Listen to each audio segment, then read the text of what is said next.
This is a special mini edition of PFTPM. There was one topic I wanted to get to that we didn't have time to address during the 2 hours of PFT Live because, as you may have noticed, Week 1 happened on Sunday. But something else happened on Saturday night that was the culmination of some reports and discussion and developments that had preceded North Carolina's first win ever with Bill Belichick as head coach. By the way, his first ever win as a college coach in only his second college game. So congratulations there. But the other side of it, this idea that Bill Belichick is refusing to allow Patriots scouts into practice, refusing to allow them into the building as the latest chapter in this book of pettiness that he's authoring as it relates to his former employer, it's a horrible look. There's no one on his side with this other than the people close to him. I'm sure the people close to him are saying, right on, Bill. Nobody else is looking at this and saying it's a good idea. It's idiotic. It doesn't help your players. First and foremost, the idea is you bring the players to school, you maximize their opportunity to go to the NFL. It doesn't matter what team they go to. They want to get drafted as high as they can. If you exclude the Patriots from the process of evaluating the players, you are hurting the kids. There is no benefit to the program. There is no benefit to the kids in keeping the Patriot scouts out. This is just Bill Belichick having some tiny little dopamine rush that comes from sticking it to Robert Kraft. And Robert Kraft's not the one trying to show up and scout players. These are working folks. They're trying to do their jobs. Bill, you know a thing or two about do your job. You're not letting these people do their jobs. So it really is an embarrassment for the North Carolina program. It is beneath Bill Belichick, although maybe it isn't. Maybe we're learning systematically that there are many things that are not beneath Bill Belichick. It's a horrible look, and he needs to change his mind on this. He needs to find a way to get himself out of the corner he's painted into. The problem is on Saturday night, he confirmed it, and he made it clear. He said, it's pretty clear I'm not welcome there, so they're not welcome here. Well, first of all, there's no evidence he's not welcome at New England.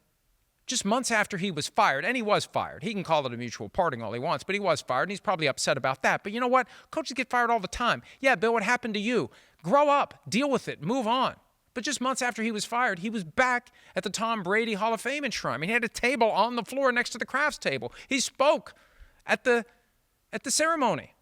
He hasn't been mistreated by the Patriots. Oh, he may not like the way that Dynasty series was handled. Well, you know, maybe if he would have been a little more cooperative with the folks who were putting it together and a little more open and a little less grumpy, maybe it would have painted him in a better light. I don't know. I do know this.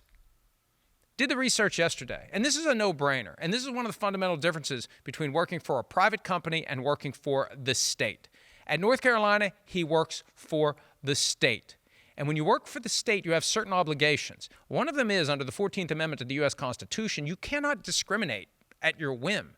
You can't open practice to some NFL teams and not others. Now, if you have a rational basis for it, and I don't want to get into the legal weeds, but there would be a defense if Bill Belichick had said anything other than what he said on Saturday night when he confirmed they're not welcome because he's not welcome there. The Patriots could sue him for this, and I don't know that they will. I don't know that they should have to. One letter, if they send it, should be enough to get Bill Belichick to relent. One conversation with the North Carolina General Counsel should be enough to get him to relent. They are in violation of the 14th Amendment of the U.S. Constitution if they single out one entity for different treatment because they are a state organization. They are owned and operated by the state. They have obligations that are different than a private company, which can be as vindictive and petty as it wants because one of the key employees doesn't like this person or that person. That's fair game when it's privately owned. When it's publicly owned, it's different. So this thing is already getting interesting and sad. It could get more interesting and even more sad for North Carolina if Bill Belichick doesn't relent quickly. And unless he's completely and totally lost his mind, and I'm not ready to say that he hasn't, he'll probably change his mind about the ban on the Patriots pretty damn quickly. Hi, it's Mike Florio. Thanks for watching PFT on YouTube. Hit subscribe for the latest news and analysis from Pro Football Talk.